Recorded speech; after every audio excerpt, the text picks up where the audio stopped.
7వ అధ్యాయంలో 2 వచనాలు మాత్రం మనం చదువుకున్నాం.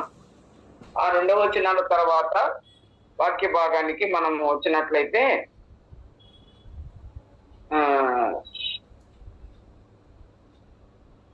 10వ వచనము 10, 11, 12, 13 చదువుతారమ్మా. 7వ అధ్యాయము 10వ వచనం. నేను నా ప్రియుని దానను, అతడు నా యందు ఆశాబద్ధుడు. నా ప్రియుడా లెమ్ము రమ్ము, మనము పల్లెలకు పోదము, గ్రామ సీమల్లో నివసింతుము. పెందలకడ లేచి ద్రాక్షావనములకు పోదము. ద్రాక్షావల్లులు చిగురించినో లేదో, వాటి పువ్వులు వికసించినో లేదో, దాడిమ చెట్లు పూత పట్టెనో లేదో చూతము రమ్ము, అచ్చటనే నా ప్రేమ సూచనలు నీకు చూపెదను. 13 కూడా చదవమంటారక్క? చాలమ్మా. 13 కూడా చదివేసి అక్క. పుత్రదాత వృక్షము సువాసననిచ్చుచున్నది. నా ప్రియుడా, నేను నీ కొరకు దాచి ఉంచిన నానావిధ శ్రేష్ఠ ఫలములు పచ్చివియు పండువియు మా ద్వారబంధముల మీద వేలాడుచున్నవి. చాలమ్మా.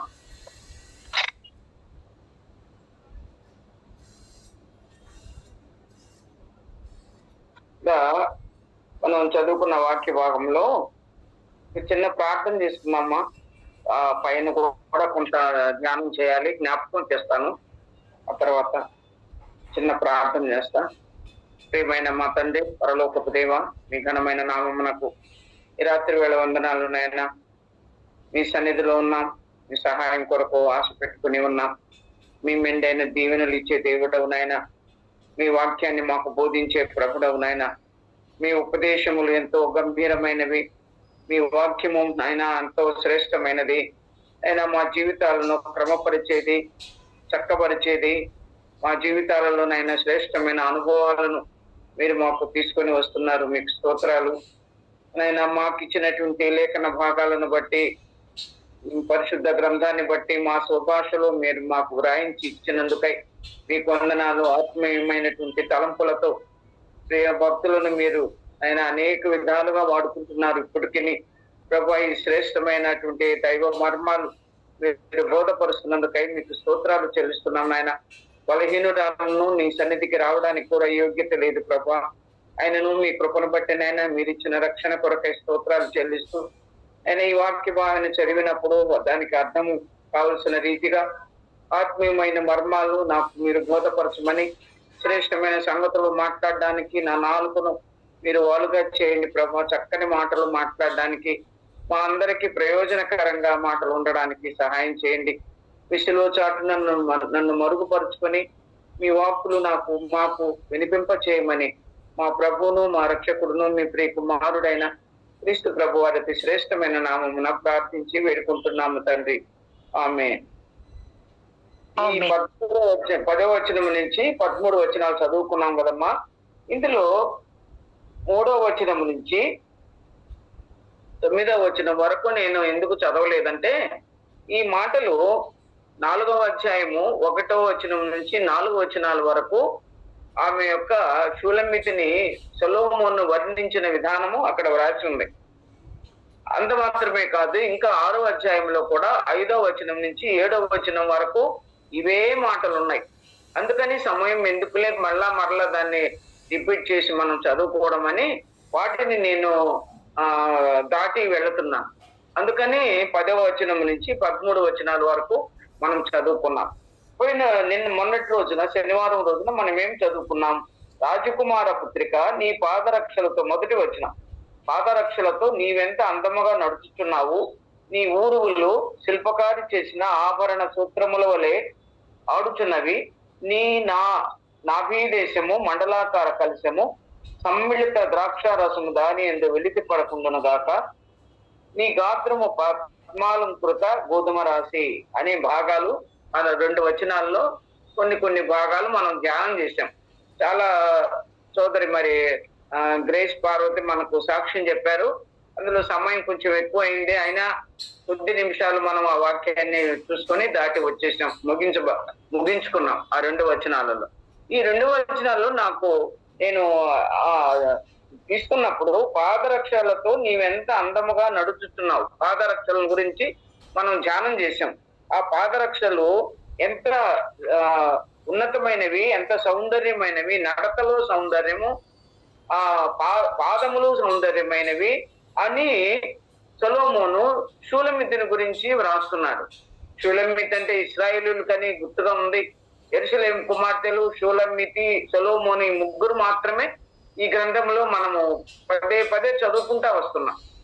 షూలమితి, సొలొమోను వారిద్దరి యొక్క ఒకరి ఎడల ఒకరు ప్రేమ కలిగి ఉండడం, ఒకరి మీద ఒకరికి మంచి అభిప్రాయంతో ప్రేమించే మనసు కలిగి ఒకరికొకరు బద్దులై ఈ మాటలన్నీ వ్రాయబడుతున్నాయి. అది సొలొమోను అంటే మన ప్రభువుకి గుర్తుగా, సూచనగా, షూలమితి ఇశ్రాయేలుకి సూచనగా, లేకపోతే విశ్వాసిగా సంఘానికి సూచనగా ఇవి ఉన్నాయని మనకు దైవజనులు, భక్తులు వ్రాసి అనేకమైన విషయాలు మనకు బోధించున్నారు. కాబట్టి అలాగే మనం కూడా తీసుకుందాం.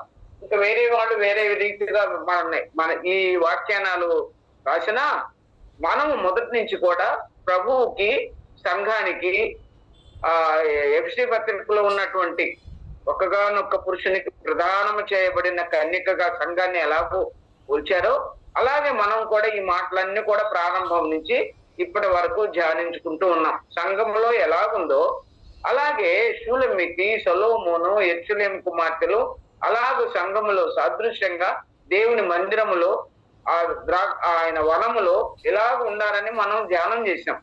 అవి మనం గుర్తుపెట్టుకుని ఎప్పుడు చదువుకున్నా, ఎప్పుడు ఆ భాగాల దగ్గరకు వచ్చినా ప్రభువు మనతో మాట్లాడిన మాటలు, ఆయన ఎంత శ్రేష్టమైన మాటలు, ఆయనలో ఉన్నటువంటి ప్రేమ ఎంత గొప్పదో వర్ణించలేని ప్రేమ మన ఎడలో చూపించాడు కనుక అవన్నీ మనము జ్ఞాపకం చేసుకుంటా ఉన్నాం. క్రీస్తు ప్రభు మన ఎడలో చూపిన ప్రేమ మనం యోహాను సువార్త 3వ అధ్యాయం 16వ వచనంలో అంటారు కదా, దేవుడు లోకమును ఎంతో ప్రేమించాను కదా. దేవుడు లోకమును ఎంతో ప్రేమించాడంట. ఎంత ప్రేమించాడు? ఎంతో, దానికి మితి లేనిది, దాన్ని కొలత లేనిది. అంతగా లోకాన్ని ప్రేమించినప్పుడు లోకంలో ఉన్నటువంటి అన్ని జాతుల వారు, అన్ని అందరూ ప్రజలందరూ కూడా, జనులందరినీ ఆయన ప్రేమిస్తున్నాడు. లోకాన్ని ప్రేమించాలంటే లోకంలో ఎన్ని జాతులు ఉన్నాయి, ఎన్ని భాషలు ఉన్నాయి, ఎన్ని దేశాలు ఉన్నాయి, ఎంతమంది ప్రజలు ఉన్నారు, కోటాను కోట్ల మంది ప్రజలు ఉన్నారు. అందరి మీద, లోకమంతటి మీద ఆయన ఎంతో ప్రేమ కలిగి ఉన్నాడు. ఆయన ప్రియ కుమారుని ఈ లోకానికి పంపించాడు, అనుగ్రహించాడు. ఆయన ద్వారా మనకు రక్షణ అనుగ్రహించాడు. ఆయన ద్వారా, ప్రియ కుమారుని ద్వారా మనకు ఆ గొప్ప భాగ్యాన్ని మనకు దేవుడు ప్రసాదించాడు. దేవునితో సమాధానాన్ని ఇచ్చాడు. ఎల్లప్పుడూ దేవుని సన్నిధిలో గడిపేటువంటి గొప్ప భాగ్యాన్ని ఇచ్చాడు. ఎంత గొప్ప ధన్యకరమైనటువంటి జీవితాన్ని దేవుడు మనకి ఇచ్చాడు ఆయన ప్రియ కుమారుని ద్వారా. కాబట్టి ఇవన్నీ కూడా దేవుడు ప్రేమయ్య ఉన్నాడు అన్న యోహాను సువార్తలో, దేవుడు ప్రేమయ్య ఉన్నాడు. ఆది యందు నేను, దేవుని యందు వాక్యం ఉండను. అన్నీ కూడా, ఈ మాటలన్నీ కూడా ఒకే అర్థం వస్తుంది. తండ్రి ప్రియ కుమారుని ద్వారా మన యందు ఎంత ప్రేమ కలిగి ఉన్నాడో మనం చూస్తాం. యోహాను సువార్త 13వ అధ్యాయం 15వ అధ్యాయం 13వ వచనంలో కూడా ఉంది. అది తేటగా స్నేహితుల ప్రేమ, తల్లిదండ్రుల ప్రేమ, కన్నబిడ్డల ప్రేమ, ఇవన్నీ కూడా ప్రేమలు, అన్ని ప్రేమల కన్నా క్రీస్తు ప్రభు యొక్క ప్రేమ అత్యున్నతమైనది, ఎంతో అమూల్యమైన ప్రేమ, శ్రేష్టమైన ప్రేమ. వీటన్నిటిలో శ్రేష్టమైనది ప్రేమయే అన్నాడు. కొరింథీయులకు రాసిన మొదటి పత్రిక 13వ అధ్యాయంలో ప్రేమను గురించి రాశారు కదమ్మా. ఆఖరిలో ఏమన్నది? వీటన్నిటికంట శ్రేష్టమైనది ప్రేమయే అన్నాడు. కాబట్టి ఆ శ్రేష్టమైన ప్రేమను మనము కలపోసుకుంటున్నాం, ధ్యానం చేసుకుంటున్నాం. ఇక్కడ పాదరక్షలతో నీవెంత అందముగా నడుచుచున్నావు. ఆ నడకలో సౌందర్యం ఉందంట. దేవునికి ఇష్టమైంది, సుందరమైనది. ఆయన సువార్త ప్రచురించే వారి పాదములు ఎంతో పర్వతముల మీద సుందరములైనవని యెషయా గ్రంథంలో రాయబడింది, ప్రవక్త రాశాడు. ఆయన వారి పాదములు కూడా ఎంతో సుందరమైనవి. ఎన్ని రాళ్లలో తిరిగారు, ఎంత కొండల్లో తిరిగారు, పర్వతాలలో తిరిగారు. దేవుని సువార్తను ప్రకటించడానికి, ప్రభు వాక్యము, దేవుని వాక్యాన్ని, సువార్తను ప్రకటించడానికి ప్రభు యొక్క పాదాలు ఎలాగూ నడిచినాయో ఈ లోకంలో ఉన్నప్పుడు ఆయన, అలాగే ప్రియ బిడ్డలారా, మనము మన స్థానిక సంఘములో సేవకులు, పరిశుద్ధులు, పెద్దలు వారి యొక్క పరిచర్యలో ఆయా ప్రాంతాలకి పరిచర్యకి వెళ్ళినప్పుడు ఎంతగానో వారి యొక్క నడక సౌందర్యంగా ఉందంట. అది ఎంతో అందమైనదిగా దేవుడు అంతగా పొగడుతున్నాడు వాళ్ళని. అలాగైతే మన జీవితాల్లో కూడా మన నడత ఎలాగుంది? నడత అనేది ప్రవర్తనకి సూచనగా ఉంది. పాదరక్షలు ప్రవర్తనకు సూచనగా ఉంది. అందుకని ఇశ్రాయేల్ గురించి కూడా మనం అదే చదువుతాం. వారు ఐగుప్తులో ఉన్న, బానిసత్వంలో ఉన్న, కటిక పేదరికాన్ని అనుభవించిన, కష్టపడి పనిచేసిన వారు ఐగుప్తులో నుంచి బయలుదేరి వచ్చేటప్పుడు వారి నడత దేవునికి ఇష్టమైనదంట. వారు నడిచి వస్తుంటే పాదరక్షలు ధరించుకొని వారు అరణ్య మార్గంలో వచ్చేటప్పుడు వారి నడత దేవునికి ఎంతో ఇష్టమైనదిగా వర్ణించి ఉన్నారు.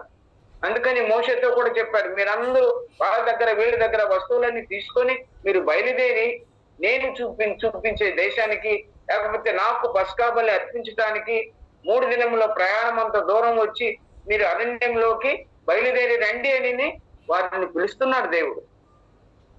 కాబట్టి మన నడక ఇవి ఎలా ఉన్నాయంటే మన ప్రవర్తనకు సూచించేది. కాబట్టి మన నడతలో జాగ్రత్తగా ఉండాలి. నడవడిక కదా, క్యారెక్టర్ అంటారు కదా, కాండక్ట్ సర్టిఫికేట్ అని పిల్లలకి ఇస్తా ఉంటారు. స్టడీస్ లో ఒక్కొక్క క్లాసులో వారి యొక్క ప్రవర్తన ఎలాగుంది, వారి నడత ఎలాగుంది, వారి నడవడిక ఎలాగుంది. అలాగైతే యవనస్తులకి కాదు, మనకు కూడా మన నడత అనేక మంది గమనిస్తుంటారు. కాబట్టి మనం కూడా మన నడతలో సరి అయినటువంటి రీతిగా ఉండాలని దేవుడు కోరుకుంటా ఉన్నాడు. ఆ తర్వాత నీ ఉరువులు శిల్పకారు చేసిన ఆభరణ సూత్రాలు. ఉరువులు అంటే తొడలని. అది మనము యాకోబుని జ్ఞాపకం చేసుకున్నాం కదమ్మా. ప్రధాన శిల్పి అయినటువంటి ఆ ప్రియ ప్రభు దేవుడు యాకోబును సరైన రీతిలో చెక్కారు. సరైన రీతిలో చెక్కినప్పుడు ఆయన సంపూర్ణంగా మార్చబడి తొడ, గూటి, నరమును కొట్టగా అని అన్నారు. సంపూర్ణంగా మార్చబడ్డాడు. అప్పుడు అన్నాడు, యాకోబులో ఏ వంకరతనం లేదు. తర్వాత సంఖ్యాకాండంలో నిన్న ఇవన్నీ జ్ఞాపకం చేసుకున్నాం. వంకరతనం లేనటువంటి సౌందర్య రూపం కలిగిన వాడుగా యాకోబు ఉన్నాడు దేవుని దృష్టిలో. అలాగైతే మనలో ఉన్నటువంటి ఏ బలహీనమైనటువంటి పరిస్థితులున్నా ప్రధాన శిల్పి అయినటువంటి ప్రియ ప్రభు మనల్ని చెక్కేవాడుగా ఉన్నాడు. గోడ కట్టేటప్పుడు మట్టపు గుండుని ఎలాగో పెడతారు, ఎహెజ్కేలు గ్రంథంలో ఉంది కదమ్మా 2వ అధ్యాయంలో. గోడ కట్టేటప్పుడు మట్టపు గుండును ఎలాగో పెట్టి అది ఎక్కడ పొడవు ఉందే, ఎక్కడ సరిగా లేదా, ఆ దారానికి కింద ఆ సూత్రంకి కరెక్ట్ గా ఉండాలి. అక్కడ ఏదైనా ఒక ఇటుకు అటు ఇటు ఉన్నా కూడా దాన్ని తీసుకొని తాపి చక్కగా చెక్కి మరలా దాంట్లో అమర్చుతాడు. అది సరిగ్గా రావాలి, లైన్ గా రావాలి, అంచులు రావాలి, ఆ పొడవులు రావాలి, వెడల్పులు రావాలి, ఎక్కడ కూడా అటు ఇటు ఉండకూడదు. అంతగా ప్రభు మనల్ని గమనిస్తుంటున్నాడు. కాబట్టి శిల్పకారి చేసిన ఆభరణ సూత్రముల వలె ఆడుచున్నది నీ నాభీ దేశము మండలాకార కలిశము అన్నాడు. నాభీ దేశము, దీన్ని ఐగుప్తు దేశములో ఇశ్రాయేలీయులు జీవించిన 460 సంవత్సరాలు, ఆ 400 సంవత్సరాలు పైబడి వారి దగ్గర ఉన్నప్పుడు వారు ఎంతో శ్రమలు, కష్టాలు, భూషణ ప్రాంతంలో ఉన్నారు ఇశ్రాయేలీయులు. వారంతా అభివృద్ధి చెందారు. వారిని చంపేయమని ఆజ్ఞలు కూడా వచ్చాయి. మగ పిల్లలందరినీ చంపేయమని, ఆడపిల్లలను బ్రతుకునియమని కూడా ఫరో ఒక శాసనాన్ని తీసుకుని వచ్చారు. కానీ వారు విస్తరించారంట. ఇంకా ప్రబలిరి అని వ్రాయబడి ఉంది నిర్గమకాండం 1వ అధ్యాయంలో. వారు విస్తరించి ప్రబలినారు. ఆ ప్రబలిన వారి మీద వాళ్ళ యొక్క దృష్టి పడి వారందరినీ ఇష్టానుసారంగా శ్రమలకు గురి చేశారు వాళ్ళని. అప్పుడు అంటున్నాడు, నువ్వు ఐగుప్తు దేశంలో ఉన్నప్పుడు నీ నాభీ సూత్రము కోయబడలేదు, దానికి ఉప్పు రాయలేదు, నూనె వేయలేదు, నూనెతో రాయలేదు, నిన్ను మర్దన చేయలేదు. కానీ నేను నిన్ను పెంచాను, పోషించాను, నువ్వు చక్కని దానవయ్యావు, మంచి నగలు ధరించావు, కానీ నువ్వు నన్ను మర్చిపోయావు అంటున్నాడు దేవుడు. అక్కడ జ్ఞాపకం చేస్తున్నాడు ఇశ్రాయేలీల యొక్క వారి జీవితాన్ని. నాభీగోత్రం అంటే తల్లికి బిడ్డకున్నటువంటి చక్కని అనుబంధము, ప్రేమ. ప్రారంభంలో నుంచే తల్లి యొక్క శరీరంలో నుంచి ప్రతి అంటే ఆహారాన్ని తో పోషించబడుతుంది ఆ బిడ్డ. అలాగే ప్రియ ప్రభు కూడా మనల్ని అలాగూ పోషిస్తున్నాడు, సంరక్షిస్తున్నాడు, ఆదరిస్తున్నాడు. ఎంత శత్రువుల దేశంలో వారు ఉన్నప్పటికీ ప్రభు యొక్క కృప వారి మీద అలాగుంది, ఇశ్రాయేలీల మీద. ఇంకా కూడా చూద్దాము. సమ్మళిత ద్రాక్షారసము దాని యందు వెలితి పడకుండాను గాక. అది ఆమె నోరు, వారి నోరు, షూలమ్మితి యొక్క నోరు వెలితి లేదు, నిండుగా ద్రాక్షారసం ఉంది. అది సంతోషానికి గుర్తు. నెహెమ్యా గ్రంథము న్యాయాధిపతులు 9వ అధ్యాయంలో ఉంది కదమ్మా, 3వ వచనంలో, నేను అటు ఇటు ఊగడానికి నేను ద్రాక్ష రసమును నేను ఇయ్యక మానుదునా? నేను దేవుణ్ణి మనుషులను సంతోషపెట్టే ద్రాక్షారసము నా దగ్గర ఉంది. నేను వాటిని దేవునికి ఇవ్వకుండా, వారిని సంతోష పెట్టకుండా, దేవుణ్ణి సంతోష పెట్టకుండా మీ మధ్య అధికారిగా రాజుగా నేను ఉండడానికి వస్తానా అని అక్కడ కొన్ని చెట్ల గురించి వ్రాయబడింది. ఆ చెట్లలో ద్రాక్షారసము మాత్రము ఆ దేవుణ్ణి మనుషుల్ని సంతోష పెట్టే రసము. అలాగూ దాని ఎందుకు వెలితి పడకుండును గాక, ఆ గొంతుల్లో వెలితి పడకుండును గాక అన్నాడు. తర్వాత నీ గాత్రము పద్మాలంకృత గోధుమ రాశి. 38వ అధ్యాయం కీర్తనలు 35:28 కూడా ఒక మాట ఉందమ్మా. నా నాలుక నీ నీతిని గూర్చియు నీ కీర్తిని గూర్చియు ప్రచురించబడుతుందంట. నాలుక దేవుని మాటలను, ఆయన కీర్తిని, ఆయన ఉద్దేశములను, ఆయన యొక్క కృపలను కొనియాడుతుందంట ఆయన నాలుక. కీర్తన 35వ కీర్తనలో 28వ వచనంలో రాయబడి ఉంది. కాబట్టి మనం 100వ కీర్తన 4వ వచనం కూడా చదువుకున్నాం పోయినసారి. మరలా అవన్నీ తీయడానికి సమయం కాదు. ఇలాగూ మన నోరు కానీ మన యొక్క హృదయము కానీ దేవుని వాక్యము చేత నింపబడి ఉండాలి. మన నడత, మన ప్రవర్తన, మన యొక్క ప్రతి పరిస్థితి కూడా దేవునికి ఇష్టమైన వారంగా ఉండాలని దేవుడు కోరుకుంటున్నాడు. తర్వాత ఇప్పుడు మనం చదువుకున్న 10వ వచనం కొద్దాం చూడమ్మా. 10వ వచనంకి ఈ 3వ వచనం నుంచి 9వ వచనం వరకు మనం 4వ అధ్యాయంలో చదువుకున్నాం, 6వ అధ్యాయంలో చదువుకున్నాం. అవే మాటలు ఇక్కడ కూడా వ్రాయబడి ఉన్నావు గనక వాటిని మనము మీరు నోట్స్ రాసుకున్న వాళ్ళు ఉంటే చూసుకోవచ్చు. తర్వాత 10వ వచనం చదువుమా. 10వ వచనం చదవండి. నేను నా ప్రియుని దానను, అతడు నా యందు ఆశాబద్ధుడు. ఎవరంటే ఇప్పుడు షూలమ్మితి నా ప్రియుని దానను. అలాగైతే మనం ఎవరి వారము? మనం ఎవరి వారము? క్రీస్తు వారము. మనము జూమ్ లో కాకుండా ప్రత్యక్షంగా మనం కూడుకుంటే ఇవన్నీ ప్రశ్నలు వేస్తారని జోబాబు కూడా అంటున్నారు. అందరూ ఇక్కడికి వచ్చి కూర్చున్నప్పుడు ఇవన్నీ క్వశ్చన్లు వేస్తా, ఒకరికొకరు ఐ కాంటాక్ట్ తో బాగా చక్కగా ఉంటది అక్క అని. కానీ మనం రాలేమని మళ్ళా జ్ఞాపకం చేసుకుని మన బలహీనతలు ఎరిగి మళ్ళా కొంతకాలం రాత్రి పూటే కూడుకోండి, జూమ్ లోనే కూడుకోమని చెప్పారు. చాలా సంతోషము. నేను ఇప్పుడు అంటున్నాను ఏమని, నేను నా ప్రియుని దానను. మనం ఎవరము? మనం క్రీస్తు వారం అన్నాడు ఫిలిప్పీ పత్రికలో, కొలసే పత్రికలో. మనము క్రీస్తుకు సంబంధించిన వారం. అనేక సార్లు మనకు ఈ క్వశ్చన్ ని మనం ఆదివారం మన వాక్య భాగంలో మనకు ఆ ప్రశ్నలు వస్తున్నాయి. మనం ఎవరివి? మనము క్రీస్తు వారము, క్రీస్తు మానవుడు. అందుకని ఆయన అంటాడు, నేను నా ప్రియుని దానను, అతడు నాయందు ఆశాబద్ధుడు. షూలమ్మితి మాటలు ఇవి. నేను నా ప్రియుని దానను, నేను ప్రభువు దానను. క్రీస్తు ప్రభు నాలో ఉన్నాడు, నేను అతని దానను. నీవు నా సొత్తు, నేను వెల ఇచ్చి కొన్నదానవు, నీవు నా సొత్తు అని ప్రభు అంటున్నాడు. నీవు నా సొత్తు అన్నాడు. నేను వెల ఇచ్చి నిన్ను కొన్నాను, క్రయధనము ఇచ్చి నేను నిన్ను కొన్నాను. నా రక్తం ఇచ్చి ఆయన కొరకు విమోచించబడిన వారంగా, ఆయన బిడ్డలంగా మనల్ని తీర్చిదిద్దాడు. అందుకని అతడు నాయందు ఆశాబద్ధుడు. ఆశాబద్ధుడు అంటే ఆశ కలిగిన వాడు. అంటే మన మీద ఆశ ఏంది ఆయనకి? నా బిడ్డ నా మాట వింటది, నా నా చిత్త ప్రకారంగా ప్రవర్తిస్తది. అది ఆయనకి ఇష్టమైన వారంగా మనం జీవించాలంటే మన మీద ఆయన కోరిక కలవాడుగా ఉండాలి, ఆయన ఇష్టం కలిగిన వాడుగా ఉండాలి. నాకు ఇష్టలకు వారి కొరకు నేను ఒక జనాంగాన్ని ఏర్పరచుకున్నాను, వారి మీద నాకు ఇష్టము పుట్టుచున్నది అన్నాడు.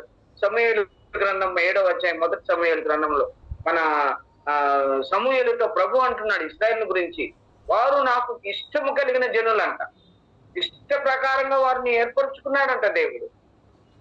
అలాగే నిన్ను నన్ను కూడా ప్రియ ప్రభు ఆయన రక్తం చేత కడిగి ఆయన బిడ్డగా ఆయన సొత్తుగా చేసుకున్నాడు. మనము ఆయన సొత్తు, విలువ పెట్టి కొనబడిన వారం. మనము ఆయన నా యందు ఆశాబద్ధుడు, కృప కలిగిన వాడు, ఇష్టం కలిగి ఉన్నాడు, మన మీద కోరిక కలిగిన వాడుగా ఉన్నాడు. చూద్దామమ్మా యోహాను సువార్తలో, యోహాను సువార్త 15వ అధ్యాయంలో ఒక మాట ఉంది. యోహాను సువార్త 15వ అధ్యాయము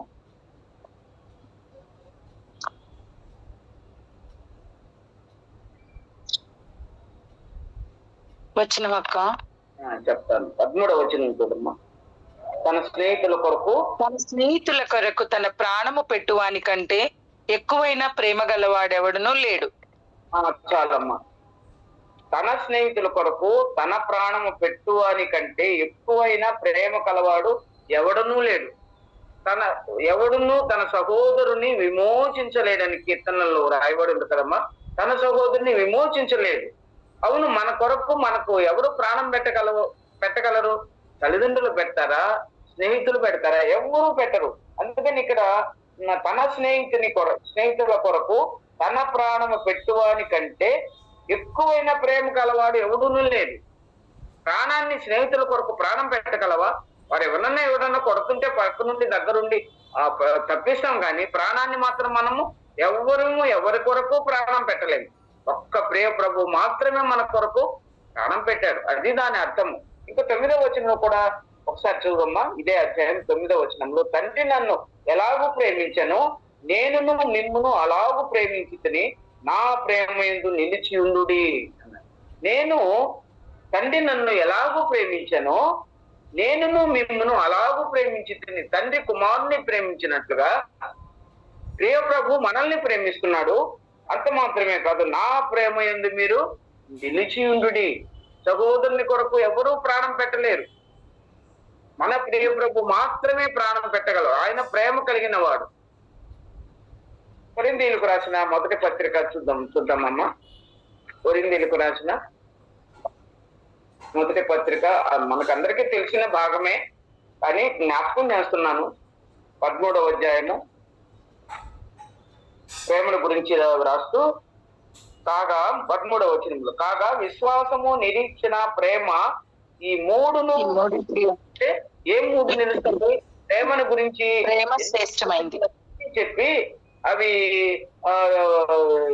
ప్రేమ లేని వాడనైతే వ్యర్థుడిని ఇవన్నీ చెప్పిన తర్వాత ఆఖరిలో ఒక్క మాట అన్నట్టు, విశ్వాసము, నిరీక్షణ, ప్రేమ, ఈ మూడును నిలుచును, వీటిలో శ్రేష్టమైనది ప్రేమయే. ప్రేమ కలిగి ఉండుటకు నేర్చుకునుడి అన్నాడు. ఒకరికొకరు ప్రేమించబద్ధులమై ఉన్నామన్నాడు. మొదటి ఈ కొరింథీయులకు రాసిన పత్రికలు అయితేనేమి, యోహాను సువార్త అయితేనేమి, యోహాను పత్రికలో కానీ ప్రేమను గురించి చాలా చాలా వివరంగా వ్రాసి ఉన్నారు. అంతి ప్రేమ కలిగిన వారంగా మనం ఉండాలని ప్రభు కోరుకుంటున్నాడు. కాబట్టి నేను అతన్ని దానను, నా ప్రియుని దానను,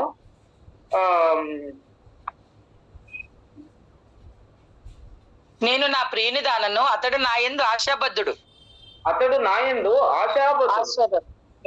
చాలమ్మా, చాలు. కాబట్టి ఇంకా ప్రభు మనం ఇందాక ఒక వచనాన్ని నేను జ్ఞాపకం చేయలేదమ్మా, గుర్తొస్తా ఉంది. ఇశ్రాయేలీయుల నడతలు, పాదరక్షలు, దాని మాటలు చెప్తూ నాకు ఈ మధ్య రాజుల గ్రంథాన్ని చదువుకుంటా ఉండేటప్పుడు, ధ్యానం వ్యక్తిగత దినపాఠంలో చదువుకుంటా ఉన్నప్పుడు, ఆ దినంలో మందిరాన్ని కట్టిన తర్వాత, అది ద్వితీయోపదేశకాండం 16వ అధ్యాయంలో కూడా ఉంది. మరి ఈ రాజులు రెండవసారి మొట్టమొదటగా అప్పుడు దేవుని మందసం దగ్గరికి వెళ్ళేటువంటి ఇశ్రాయేలీయులు వారి పురుషులు సంవత్సరానికి 3 పర్యాయాలు మందసం దగ్గరికి వెళ్ళేవాళ్ళంట. ద్వితీయోపదేశ కాండంలో ఉంది ఆ మాట. తర్వాత ఈ సొలొమోను మందిరాన్ని కట్టిన తర్వాత వారు పురుషులు సంవత్సరానికి 3 పర్యాయాలు అక్కడికి ఎక్కి వెళ్ళేవారంట. మోరియా పర్వతం మీద అక్కడికి ఎక్కి వెళ్ళేవారు. అప్పుడు వారి పాదములు, వారి నడక, వారి సౌందర్యము, వారి నడక ఇవన్నీ ప్రభువు గమనించేవాడంట. అది నాకు నిన్న మర్చిపోయాను, ఇవాళ మర్చిపోతే జ్ఞాపకం చేస్తున్నాను. మొదటి రాజుల గ్రంథము ఎక్కడుందని ఆ భాగం చూస్తాను. 9వ అధ్యాయము 25వ వచనంలో ఉంది. ఆయన మందిరాన్ని కట్టిన తర్వాత ప్రార్థన చేశాడు. 8వ అధ్యాయం అంతా. 9వ అధ్యాయంలో ఎలాగూ మేము ఉండాలని వాళ్ళు నిర్ణయం చేసుకున్నారు. ఎలాగుండాలని, పర్ణశాలల పండుగ, తర్వాత కోతకాల పండుగ, 3 పండుగలు వచ్చాయి సంవత్సరంలో వాళ్ళకి. ఆ 3 పండుగలకి తప్పనిసరిగా పురుషులందరూ ఆ దేవుని మందిరానికి, ఆ దేవుని మందసం దగ్గరికి, మందిరం దగ్గరికి ఎక్కి వెళ్ళాలి. అప్పుడు వారి పాదరక్షలు కానీ, వారి పాదములు, ఆ పర్వతములకి ఎక్కేటువంటి వారి పాదములు ఎంతో సుందరములైనవని యెషయా గ్రంథంలో వ్రాయబడింది. కాబట్టి అది నాకు గుర్తుకొచ్చి చెప్పాను. మరలా మనం పాఠానికి వద్దామమ్మా. నేను నా ప్రియుని దానను, అతడు నా యందు ఆశాబద్ధుడు. గలతీ పత్రికలో 2వ అధ్యాయం 21వ వచనంలో ఒక మాట ఉంది కదమ్మా. జీవించువాడను నేను కాను, క్రీస్తే నా యందు ఇకను జీవించువాడను నేను కాను, క్రీస్తే నా యందు జీవించుతున్నాడు. నేను అతని దానను అన్నప్పుడు ఆ మాట, గలతీయులకు రాసిన పత్రికలో ఉన్నటువంటి ఆ మాట ఎంత శ్రేష్టమైనది. ఇకను అంటే ప్రభువుని ఎరిగిన తర్వాత, ఇకను జీవించువాడను నేను కాను, క్రీస్తే నా యందు జీవించుతున్నాడు. అది ఎంత శ్రేష్టమైన అనుభవం. అందుకని మీరు నన్ను పోలి నడుచుకుని మనం క్రీస్తును పోలి నడుచుకోవాలంటున్నాడు పౌలు. ఇవన్నీ కూడా ఈ ఈ ఈ శ్రేష్టమైన సంగతులు ఎక్కువగా గలతీ పత్రిక, ఎఫ్సి పత్రికలో ఎక్కువగా మన క్రైస్తవ జీవితానికి చాలా సాదృశ్యంగా ఉన్నాయి, పెద్ద సూచనగా ఉన్నాయి. ఆయన ప్రేమకు, మన యొక్క పరిస్థితులకు సరిపోయిన రీతిగా ఉంటున్నాయి. కాబట్టి ఆయన మన యందు ఆశాబద్ధుడు. మనం అలాగూ జీవించాలని ఆయన ఇష్టపడుతున్నాడు, మన మీద కోరిక కలవాడు. తర్వాత చదువుకున్నాం చూడండమ్మా. నా ప్రియుడా లెమ్ము రమ్ము, పల్లెలకు పోదము, గ్రామసీమలో నివసింతుము అన్నాడు. ఎక్కడంట? అతడు ప్రియుడా లెమ్ము రమ్ము, మనము పల్లెలకు పోదము. ఇప్పుడు శూలం మీకు ఏం మాట్లాడుతుందమ్మా? మనము పల్లెలకు పోదము అంటున్నది. పైనంతా ఆమెను గురించి వర్ణన ఉంది. ఇక్కడ 10వ వచనం నుంచి ప్రియునితో మాట్లాడుతుంది షులమితి. సంఘము దేవునితో మాట్లాడుతుంది. మనము దేవుని సన్నిధిలో ఉండి దేవునితో మాట్లాడేటువంటి ఆ గొప్ప మాటలు ఇక్కడ రాయబడి ఉన్నాయి. ఎక్కడికంట? మనము పల్లెలకు పోదాము, ప్రియుడా నా ప్రియుడా లెమ్ము రమ్ము, మనము పల్లెలకు పోదాము, గ్రామసీమలో నివసింతము. 3 మాటలు ఉన్నాయి ఇక్కడ. ఆయన ప్రియుడిని లెమ్మంటుంది, రమ్మంటుంది. ఎక్కడికి వెళ్ళాలంట? పల్లె సీమలకు పోవాలంట. ఆహ్వానిస్తుంది. షూలమితి ఆహ్వానిస్తుంది ప్రియ ప్రభువుని. నిర్గమకాండము 13వ అధ్యాయంలో ఒక మాట ఉందమ్మా. దేవుడు తన పిల్లల్ని ఐగుప్తు దేశంలో నుంచి ఆ భయంకరమైనటువంటి పరిస్థితి నుంచి, దాసత్వం నుంచి పిలుస్తున్నాడు. ఆయన బయటికి రమ్మని అదే ఆహ్వానం చేస్తున్నాడు ఇశ్రాయేలీయులని. ఇక్కడేమో షూలమితి ప్రభువుని పిలుస్తుంది. లెమ్ము రమ్ము, మనము పల్లె సీమలకు పోదాం. అక్కడ ఏమున్నాయంట? గ్రామసీమలలో నివసింతము, పెందల కడలేచి ద్రాక్షవనములకు పోదము. 12వ వచనం.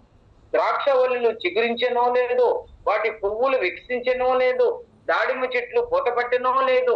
ఇవన్నీ కూడా ఈ 3 మాటలు అయినా 6వ అధ్యాయం 11వ వచనంలో ఉందమ్మా. మనం ధ్యానం చేసాం.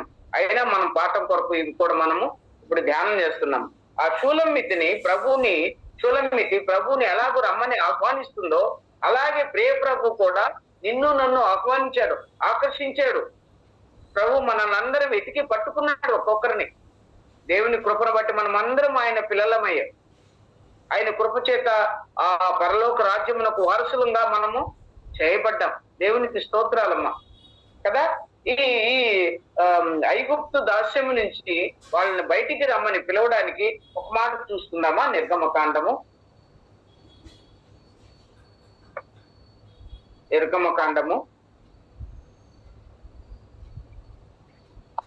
13వ అధ్యాయం వచనం చెప్తానమ్మా.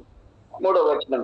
మోషే ప్రజలతో ఇట్లనెను, మీరు దాసగృహమైన ఐగుప్తు నుండి బయలుదేరి వచ్చిన దినమును జ్ఞాపకం చేసుకుని, యెహోవా తన బాహుబలము చేత దానిలో నుండి మిమ్మును బయటికి రప్పించెను.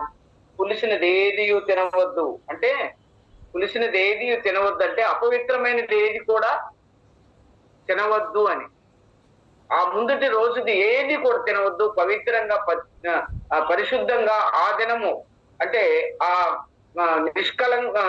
కల్మషము లేనిది, పవిత్రమైనది, ఫ్రెష్ గా ఉండే ఆహారం అంట కదా, స్వచ్ఛమైన ఆహారం, దాన్ని మాత్రం మీరు భుజించండి అని. నిన్నటిది ఏది కూడా తినొద్దు, పులిసినది ఏది తినవద్దు, పాత జీవితంలో ఉన్నటువంటి పరిస్థితులు ఏది కూడా మీ జీవితంలో రానియకండి, నూతనంగా ఉండండి. ఈ దినము చేసినటువంటి పిండినే మీరు తినండి, ఈ దినము చేసిన పులిని రొట్టెని మాత్రమే మీరు తినండి. ఐగుప్తు నుండి బయలుదేరి వచ్చిన దినాన్ని జ్ఞాపకం చేసుకోమంటున్నాడు. దాస్య గృహంలో నుంచి వచ్చింది జ్ఞాపకం చేసుకో ఆయన ఆహ్వానించాడు, బయటికి రండి రండి రండి. నాయకులని, మోషేని, అహరోను నాయకులుగా ఏర్పరిచి ఐగుప్తు ప్రజలందరినీ, ఐగుప్తులో ఉన్నటువంటి ఇశ్రాయేలుని బయటికి రమ్మన్నాడు. యాకోబు కూడా ఆదికాండము ఆఖరి అధ్యాయాల్లో ఉంది కదా, ఈ అంత్యకాలంలో జరగబోయే సంగతులను మీకు వివరించి చెప్తాను, మీరు కూడి రండి అన్నాడు. ఆహ్వానిస్తున్నాడు ఆయన కుమారులని దేవుని మాటలు బోధించడానికి, ఒక్కొక్క కుమారుని ఆశీర్వదించడానికి ఆయన తన కుమారులందరినీ 12 మందిని ఆశీర్వదిస్తున్నాడు. అలాగైతే ఇశ్రాయేలుని ఆశీర్వదించేవాడు. నిన్న మనము అబ్రహాముని ఎలాగో ఆశీర్వదించాడమ్మా? ఆయన చెప్పిన రీతిగా, దేవుడు చెప్పిన రీతిగా లేచి ఆ దేశాన్ని వదిలిపెట్టమని, నేను చూపించే దేశానికి నీవు వచ్చినప్పుడు ఎన్ని రకాల ఆశీర్వాదాలు మనం చూసాం కదా, 7 విధాలుగా ఉన్నాయి. అలాగే నువ్వు నేను ప్రభువుని ఆశ్రయించిన మనకు ఆ దీవెనలన్నీ, ఆ ఆశీర్వాదాలన్నీ మనకు కూడా దేవుడు అనుగ్రహించాడు. అలాగే ఇక్కడ కూడా మనం చదువుకున్న ఈ వాక్య భాగంలో మనము నా ప్రియుడా లెమ్ము రమ్ము, మనము పల్లెలకు పోదాము, గ్రామసీమల్లో నివసించము. పోదాము అంటే అక్కడికి వెళదామని ఒక ఆహ్వానము. షులమితి సొలొమోనుకి ఆహ్వానం పలుకుతుంది. ఆ ఆహ్వానంలో ఇశ్రాయేలీయులు దేవుడు ఎలాగో ఆహ్వానించాడో వాళ్ళని. ఇంకా మనము ఆ విశ్వాస యాత్రలో వారు ఎవరిని చూస్తున్నారు? రాత్రి వేళ అగ్నిస్తంభాన్ని చూస్తున్నారు, పగటి వేళ మేఘస్తంభాన్ని చూస్తున్నారు. మోషే కర్ర ఎత్తినప్పుడు ఆ మేఘము వచ్చినప్పుడు వారి ప్రయాణము పద్ధతి జరుగుతా ఉంది. మోషేను చూస్తున్నాడు, మోషే దగ్గర ఉన్న కర్రను చూస్తున్నారు, ఆ పైన ఉన్నటువంటి మేఘ స్తంభాన్ని, అగ్ని స్తంభాన్ని చూస్తున్నారు. ప్రభు వైపు చూసి వారి ప్రయాణాన్ని కొనసాగిస్తున్నప్పుడు ఇప్పుడు మనం ఎవరి వైపు చూడాలమ్మా?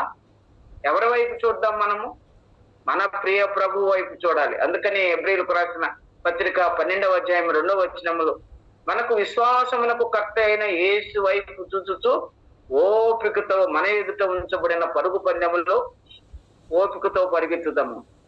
మనకిచ్చినటువంటి ఆ పరుగు పందెములో ఆయన వైపు చూస్తూ నెమ్మదిగా అంటే ఆయన వైపు చూస్తూ ఓపికతో పరిగెత్తాలంటే నెమ్మదిగానే పరిగెత్తాం, ఓపిక కలిగి పరిగెత్తాం, సహనం కలిగి వెళ్ళాలి. అందుకని ఇక్కడ ఆమె షూలమితి ఏమంటుంది? లెమ్ము రమ్ము, మనము పల్లె సీమలకు పోదాము అని. పల్లెల నుంచి మనం అందరం కూడా, పల్లెల్లో ఏముంటాయమ్మా? మాకు మంచి వృక్షాలు ఉంటాయి, ఫలభరితమైన చెట్లు ఉంటాయి, సిటీల్లో కూడా ఉంటాయి. కానీ పల్లెలు అవి ఒక పచ్చటి పొలాల మధ్య ఒక మామిడి చెట్టు ఉందనుకుంటే పొలంలో, అది ఎంత చక్కగా మంచి గాలి నీరు అందేటువంటి ఆ చెట్లు ఎంతగా ఫలభరితంగా ఉంటాయి. అదే మనం ఇంటి దగ్గర మనం కొన్ని చెట్లని చిన్న తొట్టుల్లో పెంచుతున్నాం, వాటికి సరిగా ఎండ ఉండదు, గాలి ఉండదు, సరిగ్గా పువ్వులు రాలేదే అనుకుంటా ఉంటాం మన దగ్గర వేసిన చెట్లకి. అదే ఆ చెట్లే ముళ్ళ కంపల్లోనూ పొలాల గట్ల మీద వేసింటారు. అవన్నీ మనం ఇప్పుడు ఇక్కడ పెంచుకుంటున్నాం ఇంట్లో. అక్కడ అవి ఎంత చక్కగా పెరుగుతున్నాయి. మా ఇంటి చుట్టూరు పువ్వులే, అడవి పుష్పాల్లాగా విరబూసింటాయి ఇంటి చుట్టూరు కూడా. కాబట్టి ఆ పల్లెలకు పోదాము, అక్కడ పచ్చని ఆ వాతావరణంలో మనము గ్రామ సీమలో నివసించాము. ఐజక్ గారు, జడ్మేడ్పాడు ఐజక్ గారు అంటే మీరు చాలా మంది తెలియదేమో, మన అసెంబ్లీలో న్యూటన్ ఉన్నాడు కదా, వాళ్ళ తాతయ్య. మేము చిన్నప్పుడు ఆయన వాక్య భాగాలు చాలా విలాప వాక్యాల గురించి బహు చక్కగా వివరించేవారు. రంగీతం కూడా చెప్పారు, నాకు అయితే తెలియదు కానీ విలాప వాక్యాల్లో చెప్పినప్పుడు నేను కొన్ని భాగాలు విన్నాను. ఇక నాకు వివాహమైంది, హైదరాబాద్ లో ఉన్నాం కనుక ఎక్కువగా అవి మా ప్రాంతాలకు ఎక్కువ వచ్చేవారు అంకులు. అది చక్కగా బోధించేది కూడా. ఆయన రాశారు, పల్లె సీమల్లో మీరందరూ సిటీలకు వెళ్ళిపోయారు, పల్లె సీమల్లో నిలబడి ఆ వాక్యాన్ని బోధించి వివరించి వాళ్ళని దేవుని మందిరంలో చక్కగా పెంచి పోషించేది ఎవరు? ఆ గ్రామ సీమల్లో ఉంటే ఆ టీచర్స్ అంట, మంత్రులు, ఉపాధ్యాయులు. వారప్పుడు సేవకులు ఎక్కువ లేరు కానీ సంఘ పెద్దలు ఉండేవాళ్ళు మానవుల కాలంలో. వారంతా ఉపాధ్యాయులుగా ఉన్నారు. దేవుడు వారిని ఉపాధ్యాయులుగా ఎందుకు పెట్టాడు కానీ ఆ గ్రామ సీమలలో వారు చక్కని పరిచయం చేశారు. సమ్మర్ ఎండల కాలం సెలవులు వచ్చినాయంటే మా ప్రాంతం నెల్లూరు జిల్లా మొట్టమొదట ఇసుకపల్లి అలాంటి ఒంగోలు దగ్గర నుంచి ప్రారంభిస్తే ఆఖరక చెన్నై వరకు తడ వరకు కూడా ఆ సువార్త పట్టపు పాళాలన్నీ కూడా సేవ చేసేవాళ్ళు. అలాగే కొన్ని సంఘాలు ఏర్పరిచారు. వాళ్ళకి అక్కడ భోజనాలు పెట్టే వాళ్ళు ఎవరు ఉన్నారు? ఏదో అన్నం వండుకుంటే, కుండల్లో వండుకుంటే అక్కడ ఆ కట్టెలు అవి ఇవి తెచ్చుకొని పెంచుకొని అవి వండుకుని ఏదో ఒకటి ఆ ఊరగాయలు అవి ఇవి అమ్మ వాళ్ళు పంపిస్తే, పచ్చళ్ళు పంపిస్తే అవి తిని సమ్మర్ అంతా కూడా సేవ చేసేవాళ్ళు. ఇటు చిత్తూరు వరకు, నెల్లూరు నుంచి ప్రారంభించి చిత్తూరు వరకు సేవ చేశారు. అదే సేవలో 56 సంవత్సరమో 65 సంవత్సరంలో హైదరాబాద్ కూడా వచ్చారంట వాళ్ళు, కాలినడకన దేవుని సేవ పరిచర్యలో. అంతగా ఆ పరిచర్యలో ఎంతగా వారు కష్టపడ్డారో అంత ఎక్కువగా దేవుడు ఆశీర్వదించి ఆ పల్లెల్లో ఉన్నటువంటి ఉపాధ్యాయులు చక్కని పరిచర్య చేశారు. అందుకని అంకులు రాశారు ఆ మాటని. మీరందరూ ఇప్పుడు సిటీల్లోకి వెళ్ళిపోయారు పిల్లలు, మనం అందరం సిటీల్లోకి వచ్చాం. కానీ గ్రామాల్లో ఉండేటువంటి వారు వారి ప్రవర్తన కాపాడుకోవాలి, వారి యొక్క సమయాన్ని దేవుని సన్నిధికి ఇవ్వాలి. వారు ఏ చిన్న పని ఉన్నా కూడా సేవకులు లేరమ్మా అప్పుడు ఆ దినాలలో, సంఘ పెద్దలే ఉన్నారు. వారే ప్రభువుని నమ్ముకున్నారు, దేవుని ఆశ్రయించారు. మంచి మంచి సంఘాలు కట్టబడ్డాయి అప్పుడు ఆ దినాలలో. మంచి వాక్య సందేశాలు వినిపింపజేశారు. ఫారిన్ నుంచి దొరలు వచ్చేవాళ్ళు. కాబట్టి ఈ పల్లె సీమల్లో ఉన్నటువంటి ఆ చక్కని పచ్చని వాతావరణము అది దేవుడు ఎంతో కోరుకున్నటువంటి వాతావరణం. అక్కడ వృక్షాలు కానీ ఫలాలు కానీ ఇవన్నీ మనకు ఆ యెషయా గ్రంథంలో ఉంది. నిజమైన ద్రాక్ష వల్లిని మనం యోహాను సువార్త 15వ అధ్యాయంలో కానీ నా ప్రియునికి ఆ కొండ మీద ఒక ద్రాక్ష వల్లి నాటి తిని అని యెషయా గ్రంథం 5వ అధ్యాయంలో ఉంది. దానికి చక్కగా ఆయన తవ్వాడు, రాళ్ళన్నీ ఏరేశాడు, చక్కని మొక్కను నాటాడు. కానీ అది సరి అయినటువంటి ఫలాలు ఫలించలేదంట. దాని మీద చాలా దుఃఖపడ్డాడు దేవుడు. నేను నిక్కమైన ద్రాక్షవల్లి నాటితిని, అవి ఎట్లు భ్రష్ట సంతానమైనవు, కారు కాయలు కాయుటకు కారణమేమి అన్న. అదే నిజమైన ద్రాక్షవల్లిలో పాట ఉంది కదమ్మా.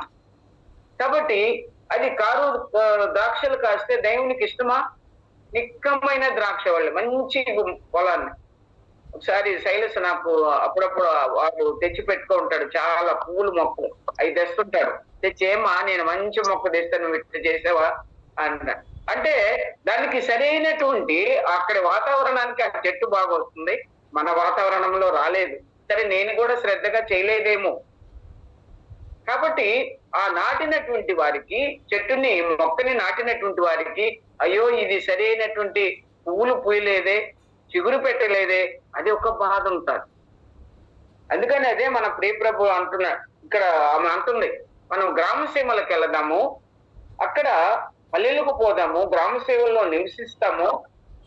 అక్కడ అవి చిగురించాయో, వికసించాయో, పూత పట్టాయో, రండి వెళదాము రండి అని ఆహ్వానం చేస్తూ పల్లెలకు రమ్మని పిలుస్తా ఉంది. అలాగైతే మనము మన ప్రియ ప్రభు ఆయన మన విషయంలో ఎలాంటి మనము దేవునికి సరైన ఇంకా ఉంది నానా విధము. నా అచ్చటనే చదువమ్మా 12వ వచనం చదువు ఒకసారి. పెందలకడ లేచి ద్రాక్షావనములకు పోదము. ద్రాక్షవలలు చిగురించెనో లేదో, వాటి పువ్వులు వికసించెనో లేదో, దాడిమ చెట్లు పూత పట్టెనో లేదో చూతము రమ్ము. అచ్చటని నా ప్రేమ సూచనలు నీకు చూపెదను. అచ్చటని నా ప్రేమ సూచనలు నీకు చూపెట్టదు.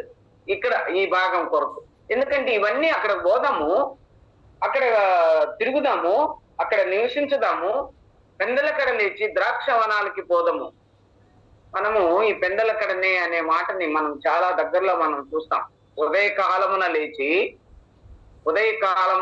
పెందలకడనే లేచి ప్రభు ప్రార్థన చేయడానికి అడవికి అరణ్యానికి వెళ్ళాడు, కొండల మీదకి వెళ్ళాడు ప్రార్థన చేయడానికి. రాత్రంతా ప్రార్థన చేశాడు, ఉదయకాలమున ప్రార్థన చేశాడు. మన భక్తులు పెందలకడనే లేచి ప్రార్థన చేసిన వాళ్ళు ఇర్మియా భక్తుడేమి, యెషయా గ్రంథంలో కానీ ఎక్కడ మనం బైబిల్ గ్రంథంలో ఎన్నో చోట్ల వ్రాయబడింది పెందలకడ. నేను దాన్ని నోట్ చేసుకోలేదు, కానీ పెందలకడనే లేచి ద్రాక్ష వనములకు పోదము. ద్రాక్ష వనాలంటే భక్తులు ఏమన్నారంటే, ద్రాక్ష వనములు అంటే అది ప్రభువు ఏర్పరుచుకున్న వనం, అంటే ఒక సంఘము అని వ్రాయబడింది.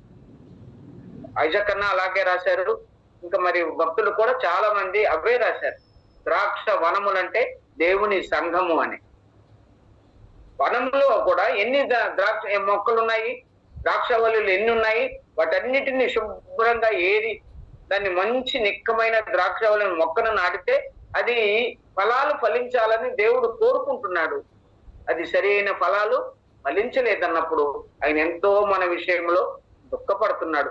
అందుకనే మనం వెళదాము, పెందలకడ లేచి ద్రాక్ష వనాలకి వెళదాము. అది ద్రాక్ష వనములు సంఘము. ఆయన ఒకవేళ మన సంఘంలోకి వచ్చి మనల్ని అందరినీ దేవుడు చూస్తున్నాడేమో, ఆహ్వానిస్తుంది, సంఘం ఆహ్వానిస్తుంది రమ్మని దేవుణ్ణి. వచ్చినప్పుడు మన దగ్గర ఏముండాలి అమ్మా? ఇక్కడ చదివే కదా, ద్రాక్ష వలలు చిగిర్చనో లేదో, వాటి పువ్వులు వికసించనో లేదో, దానిమ్మ చెట్లు పూత పట్టెనో లేదో. వికసించేది చిగురు రావాలి, తర్వాత వికసించాలి, పువ్వులు వికసించాలి, తర్వాత పూత పట్టాలి. దానిమ్మ చెట్లుకి ద్రాక్ష వలను గురించి ఆ రెండింటిని, ద్రాక్షవల్లి పోయినసారి కూడా మనం చదివే కదమ్మా, ద్రాక్ష చెట్లు కృపకు సాదృశ్యము, దానిమ్మ చెట్లు నీతికి సాదృశ్యం అని కూడా మనం 6వ అధ్యాయంలో చూసాం. మీకు గుర్తుందో లేదు, మీరు నోట్స్ రాసుకున్న వాళ్ళకైతే అది అర్థమవుతుంది. దానిమ్మ చెట్లకి నీతి ఫలాలు, బలమైనటువంటి పండ్లు, ద్రాక్ష చెట్లు సంతోషభరితమైనది, కృపాసహితమైనది అని మనం రాసుకున్నాం. కాబట్టి ఈ ద్రాక్ష చెట్లను గురించి, దానిమ్మ చెట్లను గురించి ప్రభు అంటున్నాడు. షులమీత అంటుంది, ద్రాక్ష వల్లులు చిగురించెనో లేదో. ఇంకా పైన 6వ అధ్యాయంలో కూడా ఒక మాట ఉంది కదమ్మా, చూడండి 11వ వచనంలో, లోయలోని చెట్లు ఎట్టున్నవో చూచుటకు.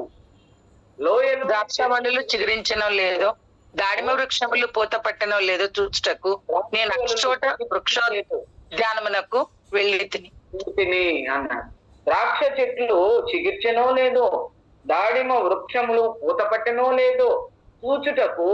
ఆ పైన 8వ వచనము, 7వ వచనం ఆఖరి మాట, ఇచ్చిన దాడిమ ఫలముల వలె అవి కనబడుతున్నాయంట. ఇచ్చిన దాడిమ ఫలాలు, దాడిమ అంటే దానిమ్మ పండ్లని, అవి విచ్చుకున్నాయి, చక్కగా ఫలభరితంగా ఉన్నాయంట.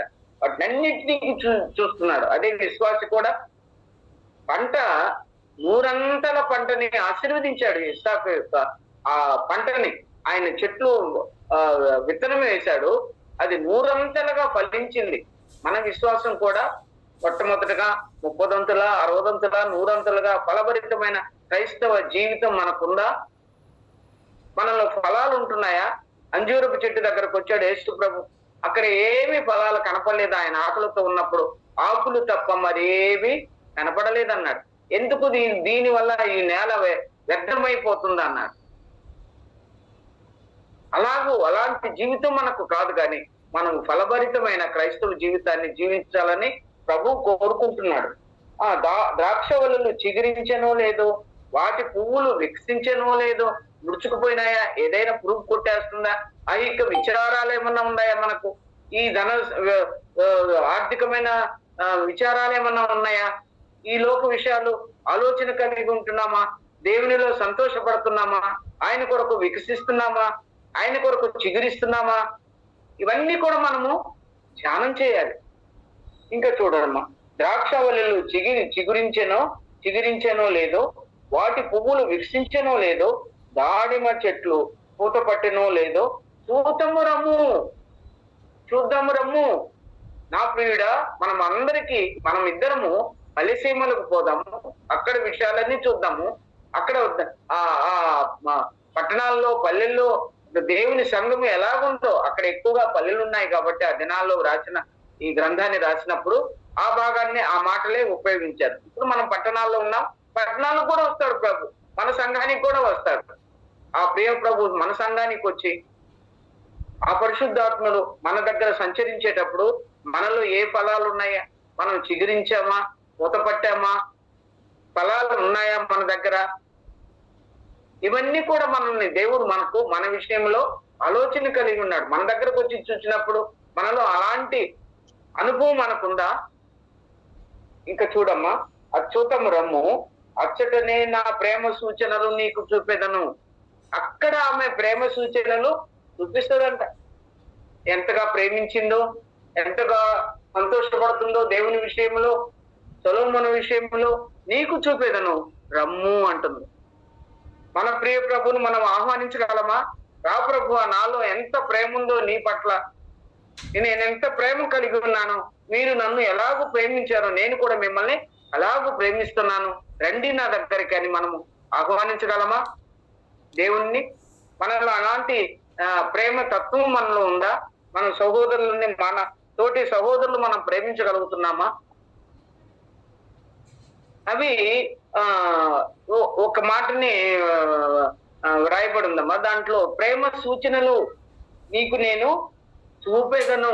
ఏమి ప్రేమ సూచనలు? మనము దేవునిని ఆశ్రయించిన తర్వాత, దేవుని రక్తం చేత కడుగబడిన ఒక విశ్వాసగా మనం మన క్రైస్తవ జీవితాన్ని ప్రారంభించిన తర్వాత మనం ఎలాగుండాలంటే, అపోస్తల కార్యం 2వ అధ్యాయంలో 42వ వచనంలో ఉంది కదమ్మా, బాప్తిసం తీసుకున్నటువంటి క్రైస్తవులుగా, దేవుని పిల్లలుగా మనం తీర్చబడిన తర్వాత ఏమి ఇచ్చాడు? 4 అంశాలు ఇచ్చారు కదమ్మా. బోధించుటే, రొట్టె విడుచుటే ఎందును, ప్రార్థించుటే ఎందును, బోధించుటే ఎందును, సహవాసంలోని ఎడతెగక ఉండమని 4 అంశాలు ఉన్నాయి కదా. మనం ఎప్పుడు చదువుకుంటా ఉంటాం వాటిని. అయితే ఇక్కడ ఒక 5 మాటలు నేను జ్ఞాపకం చేయాలని ఇష్టపడుతున్నాను. ప్రార్థించుటలోను, అక్కడ ఈ మాట కూడా ఆ అపోస్తల కార్యం 2వ అధ్యాయం 42వ వచనంలో ఉంది. తీద్దామమ్మా, తీయండి. మనం జ్ఞాపకం మర్చిపోతాం కదా. 2వ అధ్యాయం 42 అక్క. 42వ. వీరు అపోస్తలుల బోధ ఎందును, సహవాసమందును, రొట్టె విరుచుట ఎందును, ప్రార్థన చేయుట ఎందును ఎడతెగక యుండిరి. ఎన్ని రాశారమ్మా? బోధించుట, బోధలోను, సహవాసంలోను, రొట్టె విరుచుట చేయుటలోను. ఈ 4 అంశాల ఇక్కడ ఇంకొక అంశాన్ని కూడా మనం చేస్తున్నాం. ప్రార్థన చేయుటలో, ప్రార్థించుటలో, ఆరాధించుటలో, ప్రభువుకిచ్చుటలో ఇంకొక మాట కూడా మనము జ్ఞాపకం చేస్తున్నాం. క్రీస్తుని ప్రకటించుటలో, ఇంకా క్రీస్తు కొరకు జీవించుటలో. మన యొక్క ప్రేమ దేవుని పట్ల ఎలా ఉండాలంటే ఇలా ఉండాలి. 5 విధాలుగా ఉన్నాయి. మొదటిగా ప్రార్థించుటలో, రెండవదిగా క్రీస్తుని ఆరాధించుటలో, మూడవదిగా ప్రభువుకిచ్చుటలో, నాలుగవదిగా క్రీస్తును ప్రకటించుటలో, క్రీస్తు కొరకే జీవించుటలో. ఇందాక మనం అనుకున్నాం కదా, నేను నా ప్రియుని దానను, అతడు నా యందు ఆశాబద్ధుడు అన్నాడు కదా షూలమీతి. అలాగే మనం కూడా ఇక్కడ క్రీస్తు కొరకే జీవించాలి. గలతీ 2:21లో కూడా మనం అదే చదువుకున్నాం. జ్ఞాపకం చేస్తున్నాం. ఇకను జీవించువాడను నేను కాదు, క్రీస్తే నా యందు జీవించుతున్నాడు. మేము ఆయన వారము, మనం క్రీస్తు వారము. క్రీస్తు కొరకే మనము జీవించుచున్నాం. చావు అయితే నేను జీవించుట క్రీస్తు కొరకే, చావు అయితే మేలు అన్నాడు ఫిలిప్పీ పత్రికలు 1వ అధ్యాయంలో పౌలు. కాబట్టి మన జీవితము ఆయనకు శ్రేష్టమైనగా మనము ఆయనకు అప్పగించే వారంగా మన జీవితాన్ని, మన యొక్క దైనందిన జీవితంలో ఎన్ని సమస్యలు వచ్చినా క్రీస్తు కొరకు, క్రీస్తు ప్రేమలో మనం ఎదగాలని దేవుడు కోరుకుంటున్నాడు. ఇంకా అక్కడ ఒక వచనం ఉంది కదమ్మా, అది చదువుకొని ముగించుకుందాం. అచ్చటనే నా ప్రేమ సూచనలు నేను ఎలాగూ ప్రేమిస్తున్నానో నీకు సూచనలు చూపెడతాను రమ్మని పిలుస్తుంది. అలాగైతే ఈ ప్రార్థన చేయటంలో, ఆరాధించటంలో, క్రీస్తు కొరకు, క్రీస్తుకి ఇచ్చుటలో, క్రీస్తు కొరకు జీవించుటలో, క్రీస్తు సువార్తను ప్రకటించటంలో, సరైనటువంటి ఆ 5 విధాలలో మనము చక్కని పరిచర్యలో మనం ఉన్నామా? క్రీస్తు మన యందు ఇష్టపడేటట్లుగా మనం ఉన్నామా? మన ప్రేమ సూచనలో ఆయనకు కనపరచగలుగుతున్నామా? 13వ వచనం చూద్దాం. పుత్రదాత వృక్షము సువాసననిచ్చుచున్నవి, నా ప్రియుడా నేను నీ కొరకు దాచి ఉంచిన నానావిధ శ్రేష్ఠ ఫలములు పచ్చివియు పండువియు మా ద్వారబంధముల మీద వేలాడుచున్నవి. పుత్రదాత వృక్షం అంటే మనము ఎక్కడికి వెళ్ళొచ్చమ్మా? ఎక్కడ ఆది కాండం 30వ అధ్యాయం కాండంలో రాహేలుకి రూబేను పుత్రదాత వృక్షాలు ఆ పండ్లు తీసుకొని వచ్చినప్పుడు ఈ రాహేలు ఆయనను గమనించినప్పుడు ఆ భాగాన్ని తీద్దామమ్మా ఒకసారి. నాకు కూడా రాహేలుకి నా భర్తనే తీసుకున్నావు కదా, ఈ వృక్ష ఫలాలు కూడా నువ్వు తీసుకుంటావా అన్నట్టుగా లేయా అడిగింది. అప్పుడు ఈ ఒక్క రాత్రికి నీ భర్తను నాకు ఇవ్వు అని లేయా అడిగింది. అది చూద్దాము ఆ మాటని. 14వ వచనం అక్క, 30:14 చదువుతాం. గోధుమల కోతకాలంలో రూబేను వెళ్లి పొలములో పుత్రదాత వృక్షపు పండు చూచి సమయం అయిపోతుంది మనకు. తన తల్లి అయిన లేయాకు తెచ్చి ఇచ్చను. అప్పుడు రాహేలు, నీ కుమార్ని పుత్రదాత వృక్షపు పండ్లలో కొన్ని నాకు దయచేయమని లేయాతో అనగా, ఆమె నా భర్తను తీసుకుంటువే, అది చాలదా?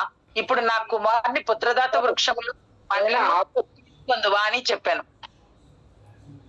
ఆపేసి అంత దూరం అంత చదవటం సమయం లేదు.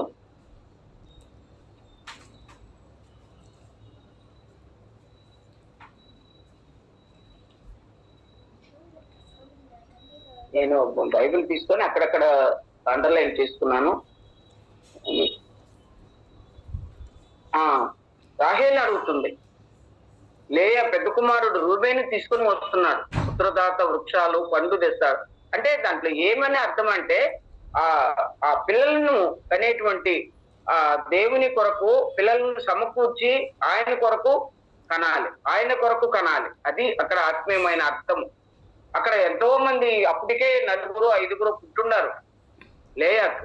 ఇంకా ఆ పండ్లు కుమారుడు తెస్తుంటే నీ కుమారుడు తెచ్చే పుత్రదాత వృక్షాలు ఆ ఫలాలు నాకు ఇవ్వమని రాహేలు అడిగినప్పుడు ఆమె ఉన్నాడు, నా భర్తను తీసుకున్నావు కదా, ఈ పండ్లు కూడా తీసుకుంటావా నువ్వు అని అడిగింది అక్క రాహేల్ని.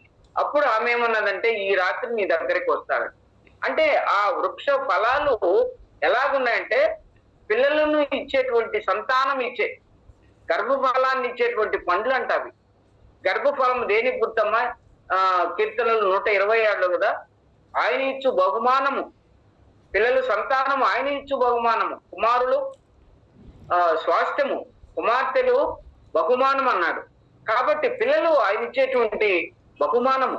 ఆ బహుమానము పుత్రదాత వృక్షము, ఆ పండ్లు అన్నప్పుడు సంతానాన్ని దేవుని కొరకు మనము కొంతమందిని కనాలి. సమరయ స్త్రీ ఆమె ఒక్కదానికి ప్రభు రక్షణ సువార్తని చక్కగా వివరించాడు. మీరు ఆత్మతో మనం ఆత్మతో, మీరు శరీర రీతిగా యాకోబు కంటే నువ్వు గొప్పవాడవా? ఆయన బావి దమ్మించాడు. ఈ నీళ్లు ఎప్పుడు మేము దప్పిక తీర్చుకుంటాము, నీవిచ్చే జలాలు దీనికన్నా గొప్పవా? ఇవన్నీ ప్రశ్నించింది సమరయ స్త్రీ ప్రభువుతో, యేసు ప్రభువుతో. అయితే మీరు తెలియక ఒక దేవుణ్ణి ఆరాధిస్తున్నారు, మేము తెలిసిన దేవుణ్ణి ఆరాధిస్తున్నామని మనం ఆరాధించేది ఆత్మతోను సత్యంతోను ఆరాధించాలని ఈ యొక్క మరణ పునరుద్ధాలన్నిటిని గురించి కూడా సమరయ స్త్రీతో చెప్పినప్పుడు, మాట్లాడినప్పుడు ఆమె ఊరిలోనికి పోయి నాతో మాట్లాడి నాతో చెప్పినవన్నీ, నేను చేసినవన్నీ నాతో చెప్పిన ఈ మనిషిని చూద్దు రండి అని ఆహ్వానించింది అందరినీ. ఊరి వారందరినీ ఆహ్వానించింది, యేసు ప్రభువును చూపించింది. అనేక మందికి రక్షణ సువార్తను అందించినట్టుగా సమరయ స్త్రీని గురించి మనం వింటాం. కాబట్టి మనం చదువుకున్న వాక్య భాగం ఏంటమ్మా? నా పుత్రదాత వృక్షము సువాసననిచ్చుతున్నది, నా ప్రియుడా నేను నీ కొరకు దాచించిన నానావిధ శ్రేష్ఠ ఫలములు పచ్చివియు పండువియు మా ద్వార బంధముల మీద వేలాడుచున్నవి. ఆఖరిగా ఇది ఒక శ్రేష్టమైన ఒక అర్థం వచ్చేదిగా ఉందమ్మా ఈ మాట, ఈ వచనము. జాగ్రత్తగా వినండి. పుత్రదాత వృక్ష ఫలాలు అనేక మందిని దేవుని సన్నిధికి ఆకర్షించే వాళ్ళంగా, అనేక మందిని సంపాదించుకునే వాళ్ళంగా, కుమారులను కుమార్తెలను దేవుని కొరకు సంపాదించుకొని, నేను సంపాదించుకుంటుని, నేను అనేక మందిని ఒక తిమోతికి సువార్తని చెప్పి తిమోతిని దేవుని సన్నిధిలో ఆ క్రమములో పెంచినటువంటి పౌలు నా నిజమైన కుమారుడైన తిమోతికి శుభమని చెప్పారు ఆయన కదా అనే మాటను అంటాడు. నిజమైన కుమారుడు, నేను కన్న కుమారుడు అంటాడు. ఫిలోమోను కూడా అలాగే అన్నాడు. ఎంతమంది ఆయన బంధకములలో కన్నవాళ్ళు ఉన్నారు కదా. పౌలు అనేక సంఘాలను స్థాపించిన వాడు, ఆయన కొంతమందిని కన్నాడు. అలాగే మనము కూడా ఆయన సన్నిధికి ఒట్టి చేతులతో వెళ్ళకూడదు అంటాడు. విగమకాండము 12వ అధ్యాయంలో అనుకుంటా, 13వ అధ్యాయంలో ఆయన సన్నిధికి ఒట్టి చేతులతో వెళ్ళకూడదు. కొన్ని ఫలాలు తీసుకొని వెళ్ళాలి ఆయన సన్నిధికి వచ్చేటప్పుడు. ప్రియుడా, నా ప్రియుడా, నేను నీ కొరకు దాచి ఇచ్చిన నానావిధ శ్రేష్ఠ ఫలములు నా దగ్గర ఉన్నాయి. అవి పచ్చి ఉన్నాయి, పండు ఉన్నాయి, మా ద్వార బంధముల మీద అవి వేలాడుతున్నాయి. అవి బాగా కనపడుతున్నాయి. కొన్ని పచ్చి ఉన్నాయి, కొన్ని పండు ఉన్నాయి. పండు ఏంటి? మన క్రైస్తవ విశ్వాసులు ప్రభు రక్తం చేత కడుగుబడిన వాళ్ళని, ఫలభరితమైన క్రైస్తవ జీవితం జీవించే వారిని పండువి అన్నారు. పచ్చివి అంటే ఆ ఇశ్రాయేలు జనాంగం ఇంకను సంపూర్ణంగా వారు రక్షించబడలేదు కనుక, క్రీస్తును అంగీకరించలేదు కనుక వారిని పచ్చివి అని కొంతమంది భక్తులు రాస్తున్నారు. అది ఆ అర్థాన్ని మనం ఎలాగో తీసుకున్నా కానీ శ్రేష్టమైనవన్నీ మా ద్వార బంధముల మీద వేలాడుతున్నవి అని. అలాంటి అనుభవాన్ని మనము కలిగి ఉండాలి. తర్వాత మన ఆత్మీయ జీవితంలో పాత నిబంధనలోని భక్తులు కూడా రేపు 1000 ఏళ్ల పరిపాలన, ఈ 7వ అధ్యాయము 8వ అధ్యాయము ఇవన్నీ కూడా, ఈ 2 అధ్యాయాలు మరి ప్రాముఖ్యంగా 6, 7, 8 ఈ 3 అధ్యాయాలు ప్రభు రాకడలో 1000 ఏళ్ల పరిపాలనలో క్రీస్తు ప్రభు ఇశ్రాయేలుతో చేసినటువంటి నిబంధన గుర్తులు అని కొంతమంది భక్తులు అంటున్నారు. అవి రాకడకు సూచన కాదు. 1000 ఏళ్ల పరిపాలనలో అది మనకంతా నేను వివరించడానికి నాకు శక్తి చాలదు. అప్పుడు ఇశ్రాయేలుతో దేవుడు మాట్లాడే మాటలు ఇవన్నీ కూడా అని కొంతమంది భక్తులు రాస్తున్నారు. ఏది ఏమైనా మనము మన విశ్వాస జీవితంలో ఫలభరితమైన క్రైస్తవ జీవితాన్ని మనం జీవించాలని దేవుడు కోరుకున్న. గలతీ పత్రిక 5వ అధ్యాయంలో కదమ్మా, ఆత్మ ఫలమేమనగా ఏముంది? ఏం ఫలాలు అవి? 9. సంతోషం, సమాధానం. అవన్నీ మనలో ఫలిస్తున్నాయా? మనలో ఉన్నాయా? శరీర కార్యాలు స్పష్టంగా ఉన్నాయి. అవి ఉన్నాయి మనలో. ఏ ఫలాలు మనలో ఉన్నాయి? శ్రేష్టమైనవి ఫలాలు, పచ్చివి పండువి అన్ని ఉన్నాయి. కొత్త నిబంధన చదువుతున్నాము, పాత నిబంధన కూడా చదువుతున్నాం. పాత నిబంధన ఇశ్రాయేలు చరిత్రలో భక్తుల యొక్క చరిత్ర చదువుతున్నాం. వారి యొక్క జీవిత విశేషాలను మనం ధ్యానం చేసుకుంటున్నాం. అందులో నుంచి పాఠాలు మనకు వస్తున్నాయి. మరి క్రీస్తు ప్రభు ద్వారా కొత్త నిబంధనలో కూడా కొన్ని పాఠాలు మనకు ఉన్నాయి. గలతీ పత్రికలో ఉన్నటువంటి ఆ ఆత్మ ఫలాన్ని కూడా మనము అనుభవించే వారంగా ఉండాలి.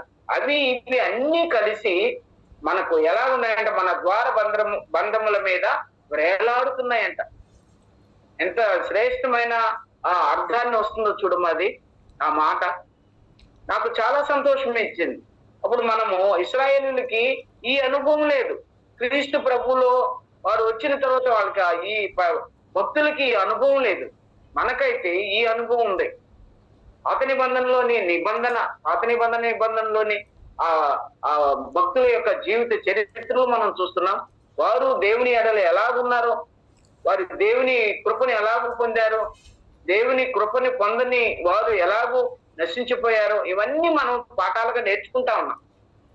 మన దైవోపదేశకులు మనకు వివరిస్తున్నారు.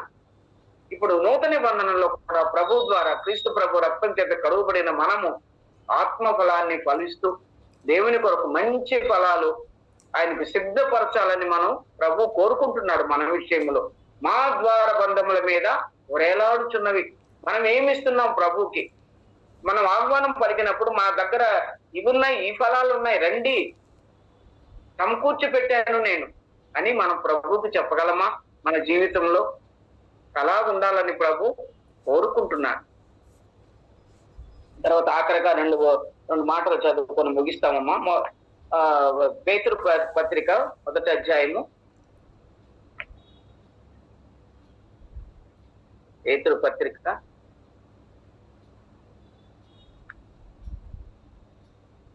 1 పేతురు అక్క 1 పేతురా? నేను చూస్తాను.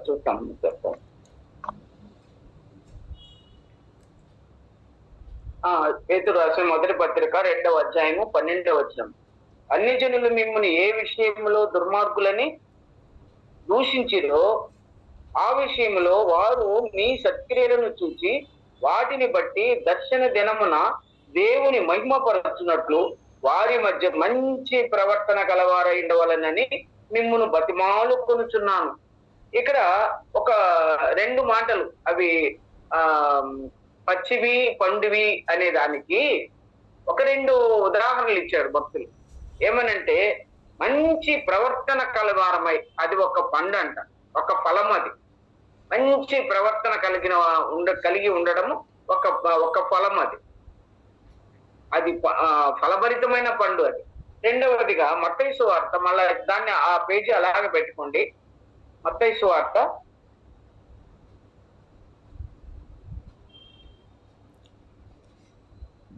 5వ అధ్యాయము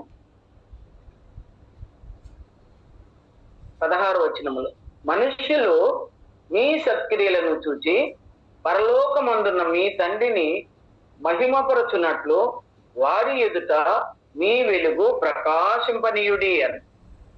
మనుష్యులు మీ సత్క్రియలను చూచి, ఇది 2వ ఫలం.